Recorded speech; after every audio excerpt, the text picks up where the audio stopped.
Pemirsa apa kabar? Mari kita ikuti Warta Berita PTS tanggal 19 Mei.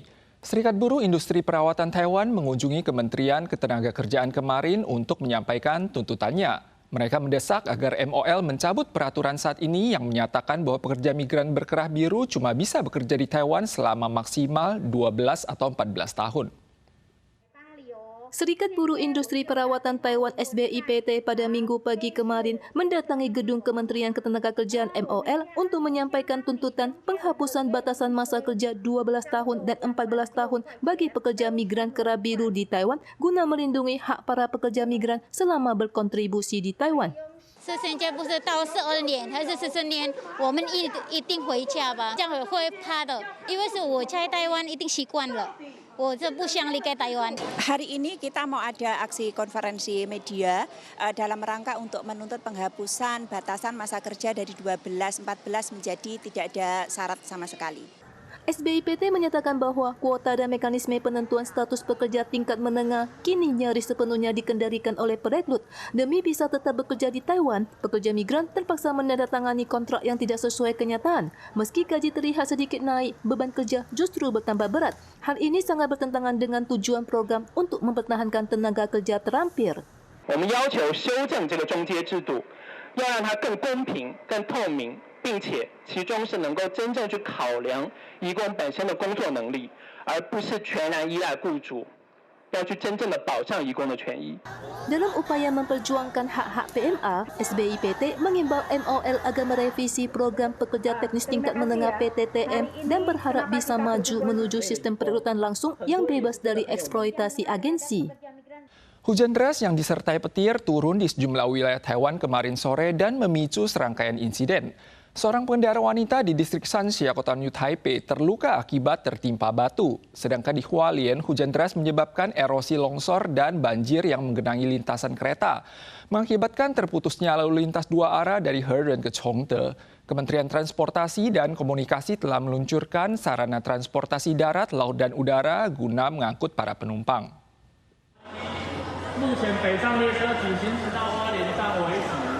Hujan deras tanggal 18 sore mengakibatkan tanah dan bebatuan di lereng longsor dan menutupi kereta api sehingga layanan kereta di kedua arah antara Heran dan Chongde dihentikan. Berhubung jalurnya tak dapat dilewati akibat hujan deras, kereta dari Taitung menuju Taipei hanya bisa beroperasi sampai Hualien. Kementerian Transportasi dan Komunikasi MOTC mengaktifkan sistem transportasi terpadu darat, laut, dan udara untuk mengurangi dampak bagi para penumpang. 他们给的建议就是搭南回线到新左营，然后再从新左营搭高铁回去。可是北回不能上吗？北回现在只到花莲。 Dalam rekaman, terlihat seorang pengendara motor duduk di pinggir jalan sambil menunggu pertolongan dengan batu-batu berserakan di sekitarnya. Insiden di distrik Shanxia ini terjadi saat batu jatuh dan mengenai helmnya, membuat ia dan motornya jatuh dan mengalami luka lecet. Kondisinya dinyatakan aman setelah dibawa ke rumah sakit. Peresmian World Masters Games 2025 berlangsung secara akbar di Taipei tanggal 17. Turnamen ini diikuti oleh lebih dari 25.000 atlet dari 107 negara di seluruh dunia. Di antara mereka ada tidak sedikit yang berusia lanjut dan menarik perhatian. Seperti peserta tertua tahun ini, Sawang Jan Pram. Ia adalah atlet Thailand berusia 105 tahun yang berhasil meraih medali emas ganda di cabang olahraga atletik pada tanggal 18. Atlet berpakaian biru ini adalah Sawang Jan Pram yang berasal dari Thailand. Di usianya ke-105 tahun, ia merupakan atlet tertua di ajang turnamen tahun ini.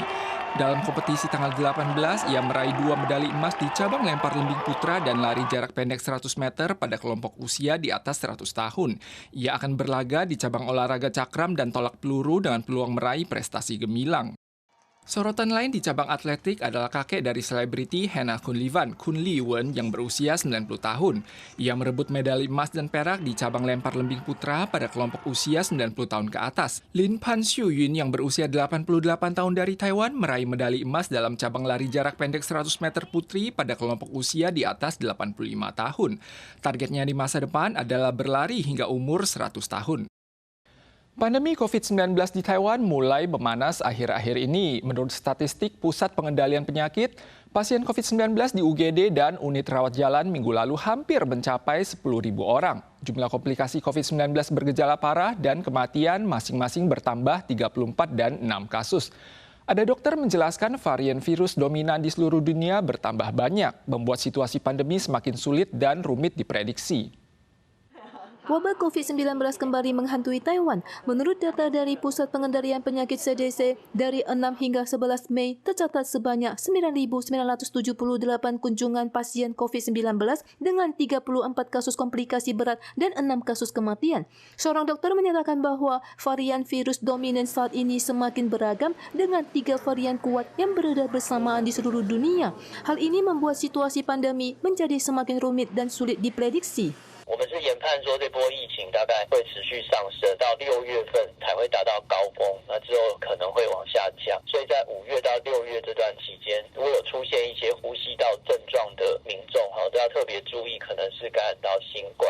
Lonjakan kasus COVID-19 turut mendorong peningkatan vaksinasi. CDC menyatakan bahwa jumlah vaksinasi pekan ini meningkat 20% dibandingkan pekan lalu. Pada 15 Mei saja, jumlah penerima vaksin harian mencapai angka tertinggi dalam 7 minggu terakhir. Saat ini, Taiwan masih memiliki stok vaksin COVID-19 gratis sebanyak 3,18 juta dosis.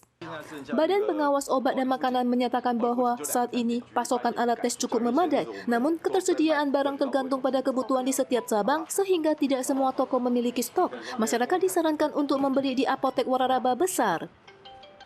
Unit kedua pembangkit listrik tenaga nuklir nomor 3 Taipower ditutup dan dipensiunkan tanggal 17 malam, menandai secara resmi tibanya Taiwan di era bebas nuklir. Perusahaan Taipower menekankan sambungan listrik di masa mendatang akan dipasok secara beruntun oleh pembangkit listrik Tatan dan Xingta, sehingga tidak ada masalah defisiensi listrik. Unit kedua PLTN nomor 3 Taipower dipensiunkan tanggal 17 malam. Menurut data Taipower, hingga tanggal 18 sore kapasitas listrik yang dihasilkan oleh pembangkit listrik berbahan bakar gas dan batu bara mencapai lebih dari 70%. Ada ormas khawatir setelah PLTN dipensiunkan, unit pembangkit listrik tenaga batu bara hampir beroperasi penuh. Kualitas udara dikhawatirkan akan memburuk dan meningkatkan resiko kanker paru-paru. Namun ilmuwan anti nuklir menilai Taiwan adalah pulau kecil berpopulasi tinggi. Jika terjadi radiasi nuklir, hal ini akan berdampak serius terhadap lingkungan dan penduduk. Taipower menekankan emisi polusi udara dari PLTN telah berkurang 70%. Ditambah dengan kehadiran sarana listrik fotovoltaik dan tenaga bayu, warga tak perlu khawatir tentang defisiensi listrik. Pemirsa sekalian, sekian Warta Berita dari PTS. Kita sua lagi di lain kesempatan. Sampai jumpa.